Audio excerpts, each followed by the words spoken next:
Now I'm going to do it again. Thank you. I'm going to do it. Should be easy. I'm getting very good at running for president.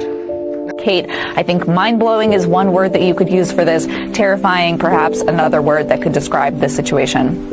Yeah, the statements from both the companies seem to be somewhat in awe that it actually happened, but it is terrifying because is there a sense merge the U.S. military with the IDF with the Israeli military? Same with our intelligence services. It's hard to believe that could be true. Is it true? What do you know about it? White people today are walking around with a "Make America Great Again" hat. When has America ever been great for the common white man? I'm not even talking.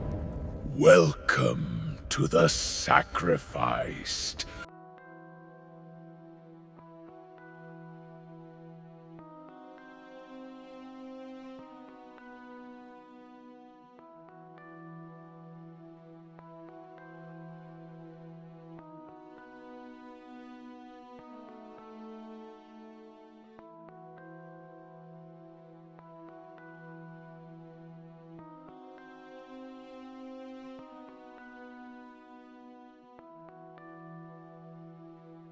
Happening now. Police in Seattle say one person is in custody following a deadly mass shooting there. Let's go over to Boston 25 News anchor Ray Vieta. Now back with that investigation and also what witnesses are saying about these terrifying moments. Nicole, we know that 3 people are dead, 4 others are hurt. Investigators say a 2-year-old boy among those hurt, but is expected to survive.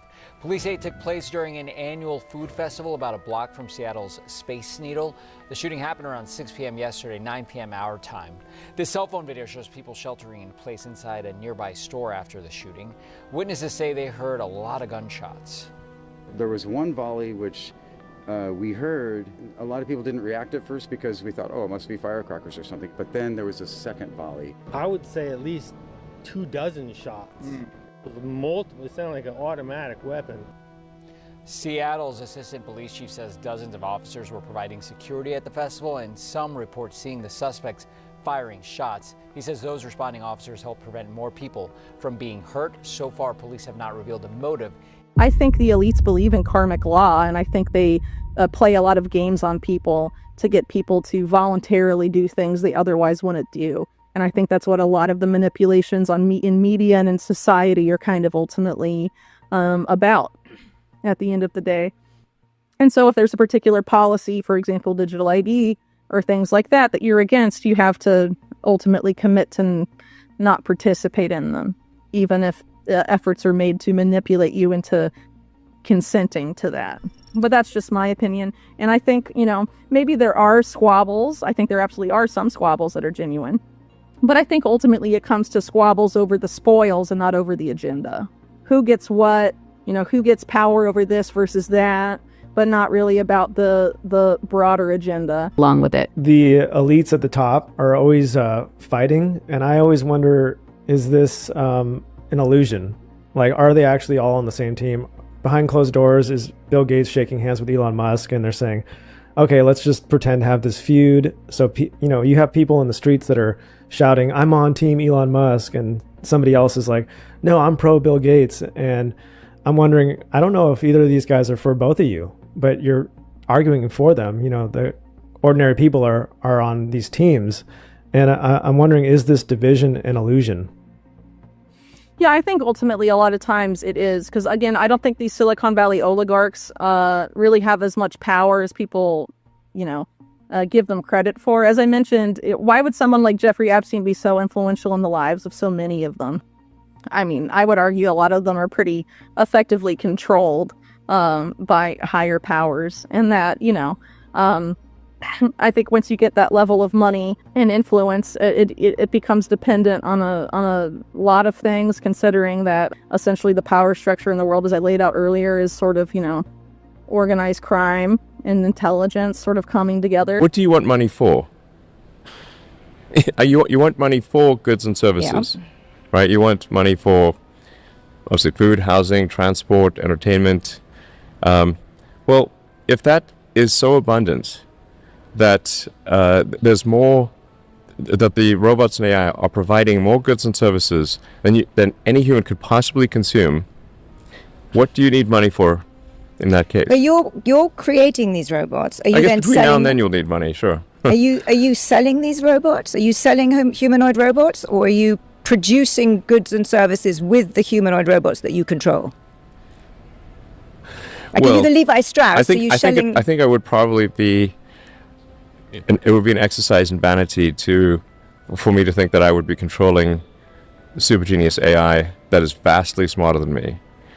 I think what we can and should try to do is to make sure that the AI has good values, that it cares about humanity, and that it wants us to be happy and prosper. I think it probably will be. What my biological neural net tells me is that the most important thing for AI safety is to be maximally truth-seeking and curious. If that's the case, I think it will foster humanity. Kate, I think mind-blowing is one word that you could use for this. Terrifying, perhaps, another word that could describe this situation. Yeah, the statements from both the companies seem to be somewhat in awe that it actually happened, but it is terrifying. Because is there anything that they've said that will stop this from happening again? Yeah, I mean, I think if you talk to safety experts within the industry, there is real concern that this sort of thing will start happening more frequently, and that the big model labs just don't have the capability to control these models that they need to have at this point. Now, OpenAI also said that it believes AI will be helpful in detecting these kinds of hacks. That is certainly what Hugging Face saw in their instance in this case. But I do think this is going to start another round of conversations about how we make sure that we have the controls in place so that AI isn't autonomously conducting these hacks outside of human control. Eligible men in the U.S. will soon be automatically registered for the military draft. Right now, any man aged 18 to 26 is required to register through the Selective Service system online or at the DMV. But starting in December of this year, that all changes. Lawmakers say the move was made to streamline the process and to save money. But not every lawmaker is convinced the National Defense Authorization Act is best for the country. Again, you heard the president there speaking about a potential third term. So do want to say that despite the president's announcement, President Trump is ineligible to run for a third term as the Constitution currently stands. People have no idea how lucky you are. When I'm gone, you're all going to be broke. Your business model is going to be finished. No, it's true. When I'm not around, you're going to be broke. There's not going to be anybody to report on. Nobody gives a damn about anybody else. The New York Times the other day had 5 stories about me. You know, before I got into politics, in my whole life, I had 7 front page stories. This is years of success. I think 6 were good, 1 was bad. I had 5 stories, 7, 5 good. Yeah, I had a total of 7 stories on the front page of the New York Times. That's not bad. Now I average about 3 or 4 a day. All different topics, all bad. Everything bad. But here we are. I mean, here we are. In fact, when I'm finished, I'm going right back to the Oval Office. So I have to be doing okay. But we are all doing good together. That's why tonight, to show just how much I care about the press, and I want to save your ratings, I'm pleased to announce my intention to, and this is somewhat of a scoop, my intention to run for a 4th term as President of the United States. I will be doing that. I will be having an official, in fact, I think I have, I won 3 times. Now I'm going to do it again. Thank you.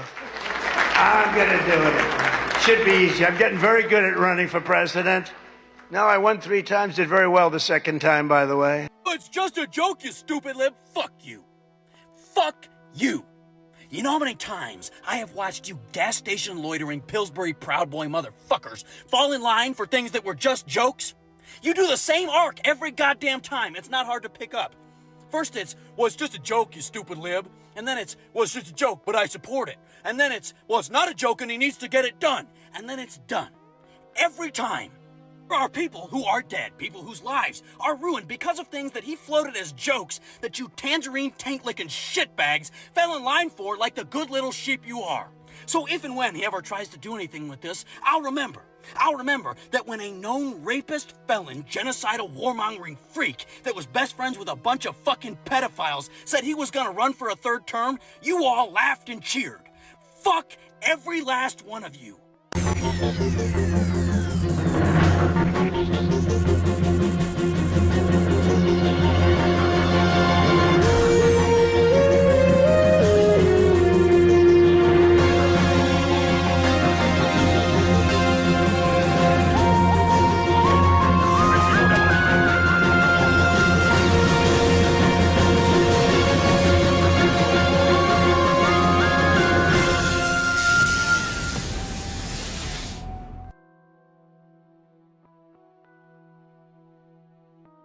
So a lot of us who've been paying half attention keep hearing that there's an effort in the Congress to, in some basic sense, merge the U.S. military with the IDF, with the Israeli military. Same with our intelligence services. It's hard to believe that could be true. Is it true? What do you know about it? Well, the National Defense Authorization Act of 2027, Section 219, has a provision that provides for the integration of the IDF and the U.S. military at the top, most sensitive levels of our military operations, and that is a fact. Now, when you have an integration and you say you're going to eliminate duplication, that's a merger, and so they're merging.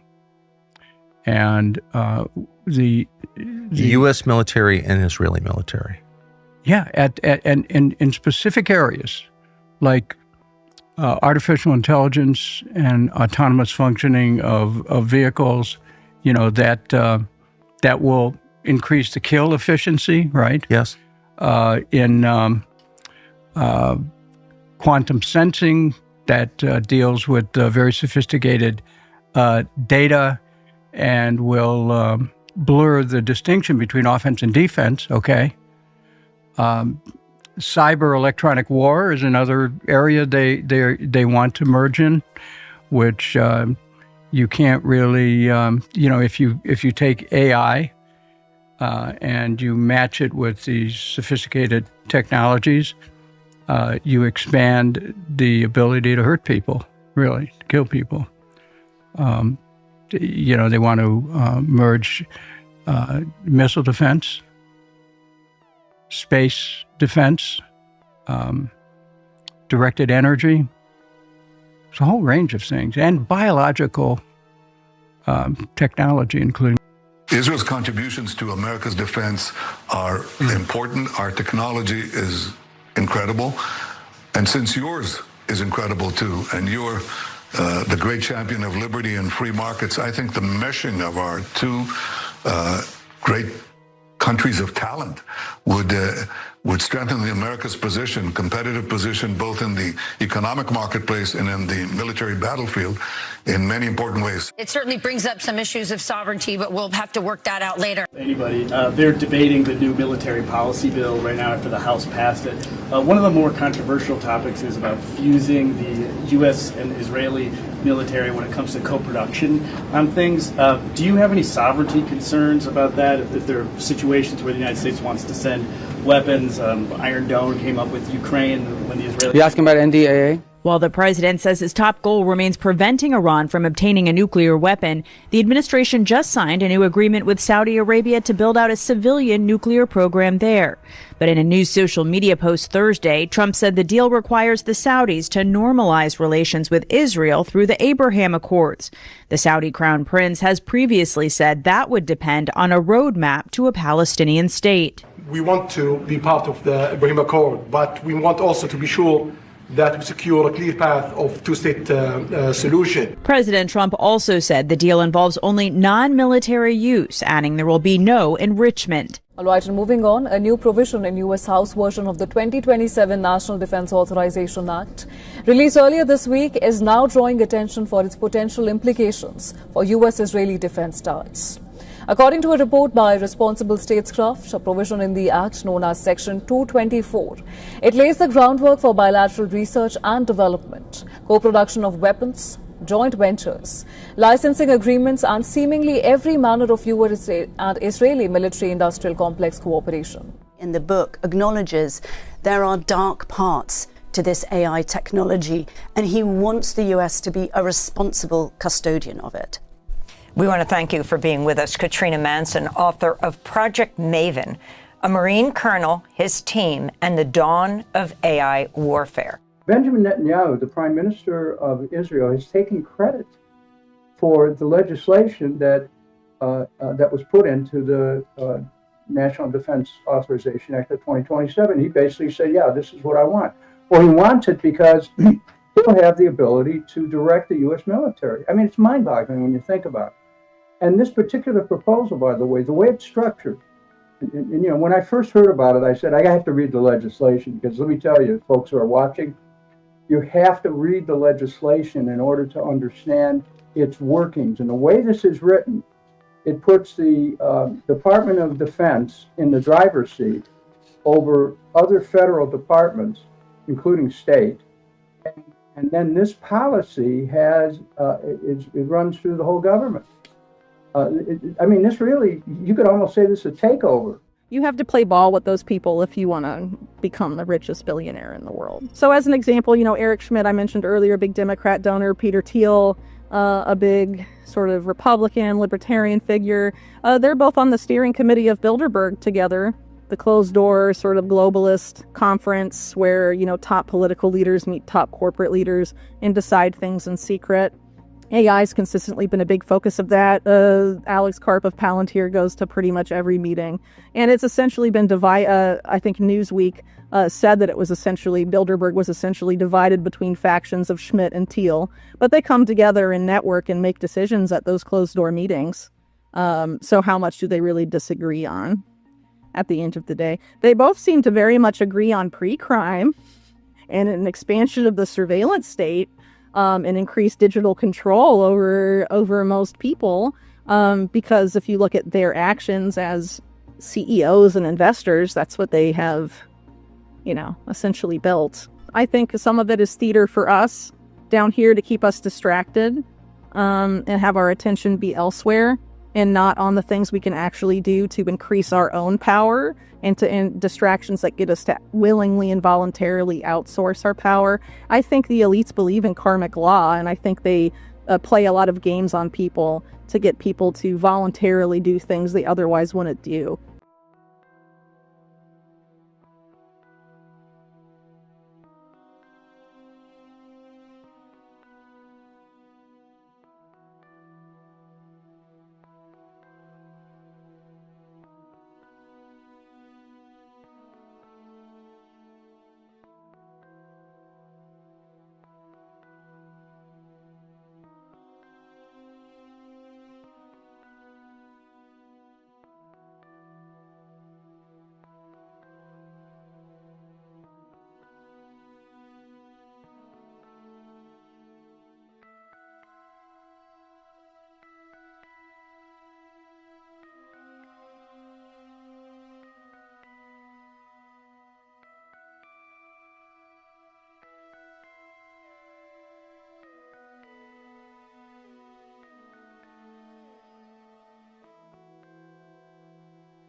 All right, let's get into this message. All right, what is CERN? Man, CERN. I don't even know how to even get into this message. There's so much to it. It's so much to it. I don't even know how to get in it, but I'm going to try. Now, what is CERN?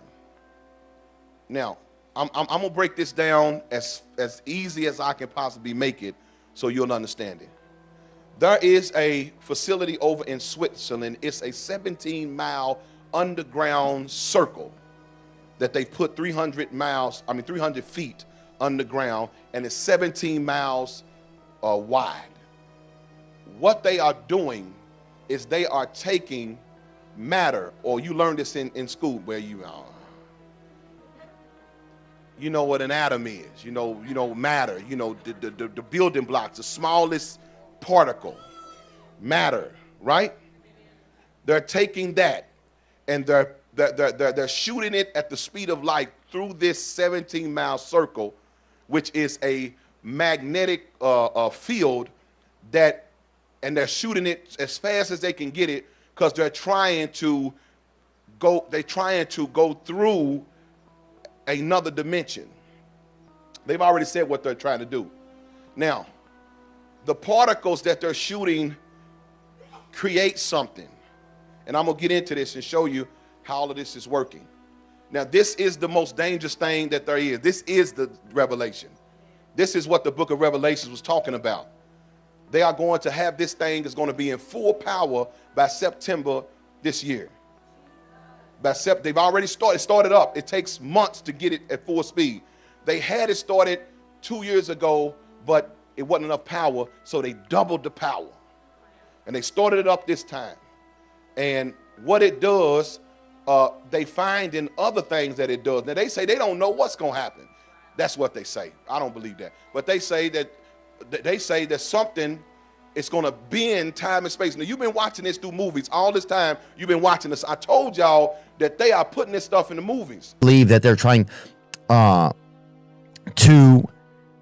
they want a place where you go for everything, right? For all your information, where you go to communicate, just to talk about regular, like, this is what's happening in my day, like to become your friend, your lover, your liaison and to history, anything you want to know. That's where you're going to go. And it's where you're going to share your feelings. And they want to create like a God. They want that thing to become like the new God, as opposed to us like tapping into ourselves internally and tapping into the connection that we have with God in our hearts and in our spirits. They want that to be entirely external, because once they have that out of us, then we're animals.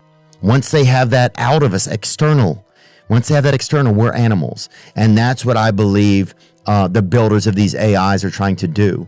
They want to be the God. They believe that that's possible. And by doing that, they're going to they want to extrapolate, almost do an exorcism of the good that's in us. Trump telling Axios he is considering a massive attack, bigger than ever before on Iran, and he is close to making a decision. Considering a massive attack, bigger than ever before, I am close to making a decision. We are all set for it. Support for U.S. military action against Iran sits at 43% in a Fox News poll, a modest 3-point improvement since May. You know who the lead negotiator is? His name is Donald J. Trump, the President of the United States. That's who dictates our policy. We do have some breaking news from the Middle East now, and Donald Trump has vowed to hold Iran responsible for a recent Houthi terror spree in the Red Sea. He's promised to inflict major military punishment after Iran's proxies in Yemen claimed responsibility for those fiery attacks on 2 Saudi oil tankers in the Red Sea.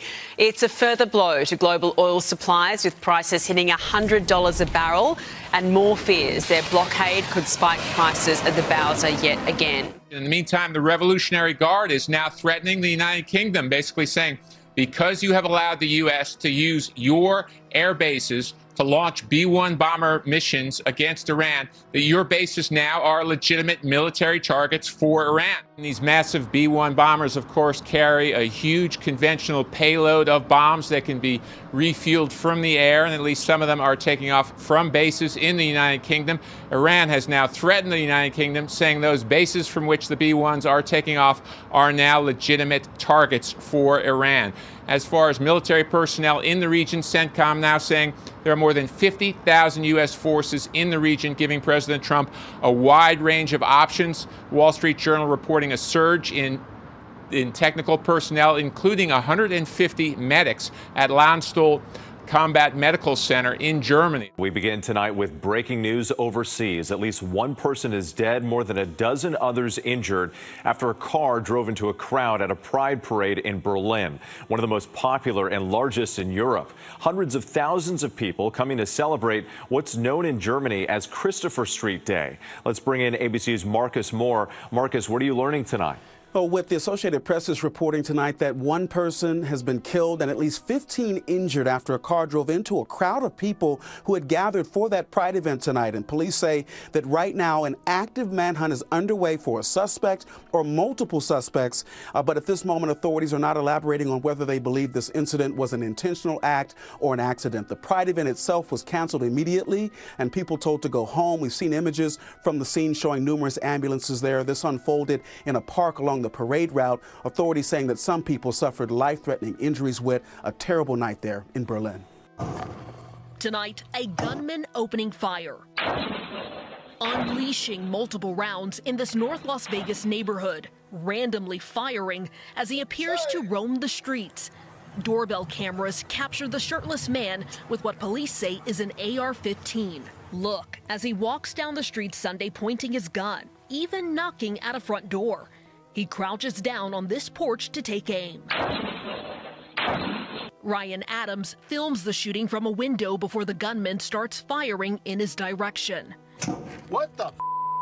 Oh. Get down. Adams warns his family to take cover. We were armed and just sitting tight, you know, hoping that he didn't come in. And fortunately for us, that he didn't. Couple on the Later showing our Las Vegas station KSNV where several bullets pierced his home. We just found a bullet fragment right here on the side, and then it actually buried in the wall. Police arrived with guns drawn. The suspect on the ground before taking off running. Police say the suspect resisted their attempt to take him into custody, and once apprehended, he became unresponsive, adding they believe he was impaired. The gunman was later declared dead at a hospital. A chilling end, sending terror through this quiet neighborhood. Dana Griffin. We have breaking news. An arrest has been made after the wife of Kansas City Chiefs offensive coordinator Eric Bieniemy was shot. 27-year-old Elijah Zion Bieniemy was arrested and is facing several charges. We do not know the relationship between the two at this point, but Elijah is being held without bond. This all happened last night in Virginia.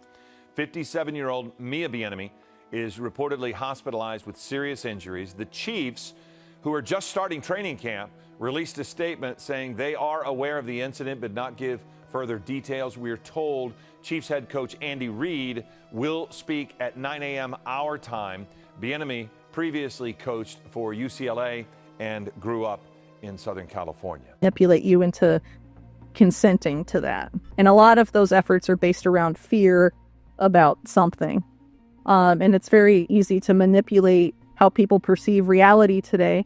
That same Schmidt-Kissinger book I've been referencing doesn't refer to AI as like a revolution in the sense of making people's lives easier and all of this stuff, but as really a revolution in perception, how people perceive reality. So ultimately, you could argue that the elites sort of view it as the ultimate perception management tool. And I think that's ultimately what it's about, because if you can control how people perceive, that translates into control over behavior at the end of the day. So if you can get people to alter their perception of a particular policy, like digital ID or programmable surveillable money, and you can manipulate their perception into going from thinking it's a bad thing to a necessary thing to fight, some yet unforeseen evil or something, then you can get people to acquiesce and onboard themselves to it. Then you technically don't have to take them over at all. You don't need a single bullet. You kind of, Sure. you've taken over their minds. So you just kind of remind me of that idea. It's a very powerful one. Love to get your thoughts on that. Yeah, I think this is something, though, that isn't exclusive to the former Soviet Union. I think it was something the U.S. was also doing in that same era. To Soviet satellite states, or in the Soviet Union itself. I think this is something that elites have been doing to people for a very long time. I think a very instructive video, our documentary into this, is Adam Curtis's Century of the Self, which talks about the work of Edward Bernays, the nephew of Sigmund Freud, that simultaneously developed public relations for the corporate world and propaganda for the public sector. Yeah, Kate, this kind of sounds like the plot of a sci-fi movie, but it is indeed happening in real life. This is the first major example that we've seen of an AI model independently conducting a hack outside of human control.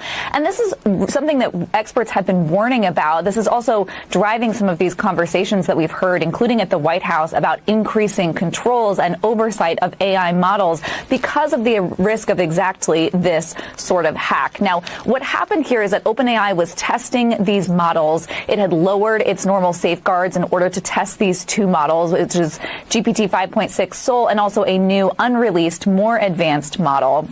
It had lowered its safeguards because it thought it was testing in what is called a sandbox, a contained, essentially virtual lab. But when it gave these models a task to test their hacking capabilities, the models went to such great lengths to complete that task that it found vulnerabilities that allowed them to access the open internet outside of this controlled testing environment. They then hacked into Hugging Face, which is a platform that hosts all kinds of AI models. They used stolen credentials, stolen logins to navigate that platform. And ultimately, this hack was identified by Hugging Face in part because of artificial intelligence, which they used to shut it down. But this is a huge warning sign for this industry. In a statement, OpenAI said, "We consider this incident to be an unprecedented cyber incident involving state-of-the-art capabilities and are responding accordingly. We are sharing." OpenAI published a blog post that I think more people should have read. It got about 4 hours of coverage before it went back to arguing about something else. But here's what they said happened. They took the two of their AI models, GPT 5.6 Sol, which anybody can use, and a second model that is so powerful they haven't released it yet, and they put them in a sealed research environment. There is no internet in this environment. It is walled off. It is a secure room. They deliberately then switched off the safety restrictions that normally stop these models from doing offensive cyber work, because the whole point of the exercise was to measure how good at hacking these things actually are.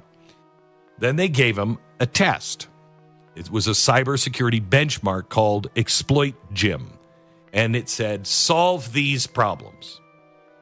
Well, what we found out is the models didn't solve the problems. The models figured out, why would I solve them? The answers are kept somewhere else on servers of a company called Hugging Face, which is roughly a public library of the AI world. And so they went to Hugging Face and found them. Now, it wasn't like they just took out their library card. They burned an enormous amount of computing power hunting for a way out of that apparently sealed room, okay? OpenAI said, we thought there was no way out of this room. And the amount of power or, energy that it took for them to get out of that room, OpenAI said was substantial. But they found one. And it was a flaw in a piece of third-party software that nobody knew was broken, including the people who wrote it. And the AI used that software to get out. And they moved through OpenAI's own internal systems, and then they reached the open internet that they were never supposed to touch.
putting this stuff in the movies because they're conditioning you for it. Because they're conditioning you for what's coming. You got to realize all the movies is about fighting against this alien thing or whatever's coming. They're getting you ready to fight against something that's coming. Y'all there? Now, so what they're doing is with this over in Switzerland is there's now Stephen Hawking, which is the top physicist. You know that little crippled dude in the wheelchair, but he's a physicist. He can't even talk, but he's must got some type of good mind. He told him don't do it. He said they are getting ready to open the gates of hell. He said don't. He said it's the scariest thing he's ever seen. And you got to realize this guy's an atheist, but he knows don't do this because he knows that they're trying to open space. Now every movie, especially the latest superhero movies, is telling you the same thing. All the Transformer movie was about opening a portal to get stuff, really trying to bend space to make it easier for whatever coming from one dimension to the next. It's just a window, it's an opening. You remember a movie called Stargate? It was just an opening from one place in space to another. You got what I'm saying? Time travel, you can say all of that, but it's basically just portals, say portals. Now I taught this a while back in a message called The Portals of Darkness. And I was saying stuff that I didn't even research, I didn't even know, I was saying that by the Spirit, and I was so shocked how accurate I was when I researched it now. That what I was talking about was exactly what they're doing. Are y'all heard what I'm saying? So, now, when they take these particles and shoot them at the speed of light, when it gets to full capacity, it's going to release something called antimatter. Say antimatter. So we got matter and antimatter. Now matter is good matter. That's good stuff. That's what we are. That's what you can see. But antimatter is the opposite. It's like darkness and light. Matter would be light and antimatter would be darkness. This machine is allowing them to collect antimatter or darkness. You know, they want to merge missile defense, space defense, directed energy. It's a whole range of things, and biological technology, including potential biological warfare. What could go wrong, right? See, and I look at it this way, Tucker. The first issue is American sovereignty. I don't care, Israel or whoever. We need to maintain our sovereignty. We cannot cause another country to be involved in the decision makings that relate to the national security of the United States of America. Yes. We have to be singular and solitary in that regard. Unfortunately, this provision in this bill, all the safeguards go out the window. And essentially, it's a merger, and, one step from a merger is an acquisition. I am, yeah, really, think about that. And think about this, too, in this context. We had kind of a kind of a practice run of this merger in Iran. Look what happened. The United States at the behest of Israel goes in and attacks Iran. Yeah. Working with Israel on this, it ended up being a disaster on so many different levels. So that's what we've already found out from that kind of a cooperation, let's say. And now imagine if you get two parties together and they go forward from there, what could go wrong? The United States must remain sovereign. We must not in any way cede this idea of Israel being integrated, the militaries of the U.S. and Israel being integrated. The other thing is, it's unconstitutional. He bombed Iran.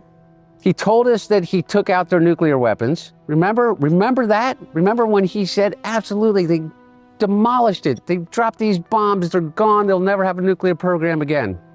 And everybody said, that's not possible. But he said, fake news.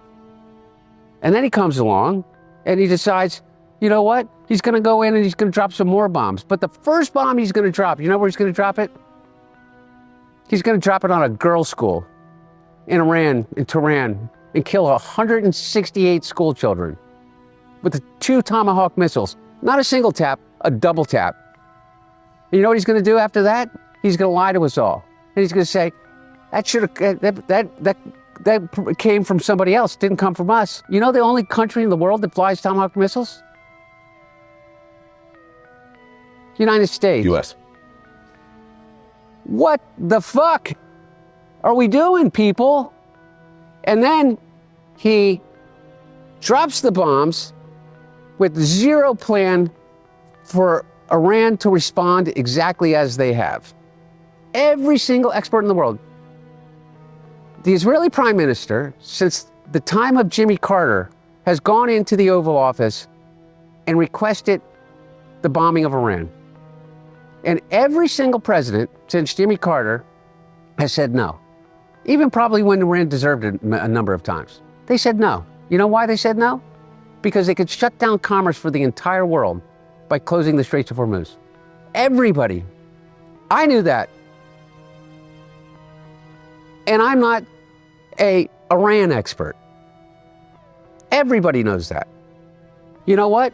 You know, clearly wasn't the only person who obviously didn't know that, other than Pete Hegseth, you know, our esteemed former weekend anchor of Fox News, who's now the Department of Defense. You know the only other person who clearly didn't understand that? Trump. Donald Trump. You won't have to do it anymore. 4 more years, you know what? It'll be fixed. It'll be fine. You won't have to vote anymore, my beautiful Christians. I love you, Christians. I'm a Christian. I love you. Get out. You got to get out and vote. In 4 years, you don't have to vote again. We'll have it fixed so good you're not going to have to vote. But I said to the Christians in the room, thousands of them, I said, typically Christians do not vote. Why it is, I don't know. You're rebellious. Something's going on. Don't worry about the future. You have to vote on November 5th. After that, you don't have to worry about voting anymore. I don't care, because we're going to fix it. The country will be fixed, and we won't even need your vote anymore, because frankly, we will have such love. If you don't want to vote anymore, that's okay. So if you're curious, what is the Selective Service system? It's the military draft, and it was established back in 1917 by President Woodrow Wilson after the U.S. entered World War I. So that puts some things into perspective for you as to where this stands. And if we're calling this back, it must mean this is some serious stuff to our government. Under federal law, most men between 18 and 25 are required to register with the Selective Service system in case Congress and the President authorize a military draft. So right now, though, they have to self-register within 30 days of their 18th birthday, but they're allowed to register late without penalty until they turn 26. So that's been the sort of workaround here, if you think about it that way. Failure to register is considered a crime that could disqualify you from student loans, most federal jobs, and U.S. citizenship for immigrants. Stars and Stripes reports. In early March, White House Press Secretary Carolyn Leavitt did not rule out President Trump reinstating the draft itself. She was questioned by Fox News host Maria Bartiromo. Power plant every time Iran attacks a ship in the Strait of Hormuz. Now, in response, Iran warns it will target regional gas, electric, and other infrastructure and prevent the export or even a single drop of oil. That's as war is now disturbing a second trade route. Iran-backed Houthi militia in Yemen claiming responsibility for attacking 2 Saudi Arabian oil tankers in the Red Sea. Earlier on Thursday, attack drones hit the northern Abdali crossing, causing damage but no casualties. Iraqi state media say the border was temporarily closed following the attack. The crossing is in the northern Al-Jahra province. Well, the Abdali crossing is crucial for passenger and commercial traffic. The border is an important trade corridor that links Turkey and Iraq to Gulf markets. The UK responded quickly, saying the UK stands ready 24/7 to defend itself. As far as that B-1 bomber goes, this is really a game changer. It carries 75,000 pounds of conventional weapons. They are huge. They don't need stealth features if you do control the sky, which is the case in much of Iran. They can be refueled in the air, and they can hit multiple targets on the same mission. So really a potent weapon now being used in the region. And it comes as oil has now topped $100 a barrel. This comes after Houthi terrorist rebels in Yemen managed to attack and strike 2 Saudi tankers in the Red Sea. By doing so, they've caused the price of oil to spike and also potentially raised a potential second front in this war. Well, good afternoon, and thanks for watching and streaming 11 Alive. I'm Ron Jones. And I'm Faith Jassi, and we start with this today at 4. We're learning a lot more about a shooting that killed a 14-year-old and sent a 12-year-old to the hospital. The family says that the teen that was killed was like a nephew to Atlanta rapper 21 Savage, so very close there. Stockbridge police saying that this happened on Lakeview Place off of Interstate 75. This was Wednesday afternoon. Yeah, the victim's family spoke exclusively with 11 Alive Chase House, sharing what happened and how they believe the 14-year-old got access to a gun. The family of Seven Shirley and his sister Lyric are going through the unimaginable. They say Seven took his own life after accidentally shooting his sister in the neck Wednesday afternoon. He was 14 years old. Just that fast, the boy had made the decision to kill himself. He probably sat up there and thought, I'm finna go to jail. They gonna ridicule me. Everybody gonna be doing this, and that. And he couldn't take it. Sharon Smith is Seven's grandmother. She's been raising him since he was 11 months old. It wasn't nothing in this world he wouldn't do for me. He would say, Grandma, sit down in this chair right here. And he'll push me wherever. I'll be so glad, because I be hurting so bad. He'll push me wherever I want to go. The one big question still remains. What was he doing with that gun? I mean, talk to me about that. We don't know. We don't know. Something needs to be done with the person sold that gun, because if he would have never bought that gun, this would have never happened. And the story doesn't stop there. Smith says Seven's cousin is DeMarcus Shirley. He was the 13-year-old killed during a drive-by shooting while staying the night with friends in DeKalb County earlier this month. The family says Lyric has undergone 3 surgeries on her neck and on her vocal cords. As for when she'll be home, the family isn't sure. White people today are walking around with a Make America Great Again hat. When has America ever been great for the common white man? I'm not even talking about black Latinos right now. I'm talking about poor white men. When has America ever been good for poor white men? Exactly. Never. America has never been great for poor white men. All poor white men have ever done was hate black people, hate Latinos, and work for rich white men. Right. America has never been good for poor white men. So how are we going to join hand in hand with a people that hate us who live like us? Yes. We can't do that.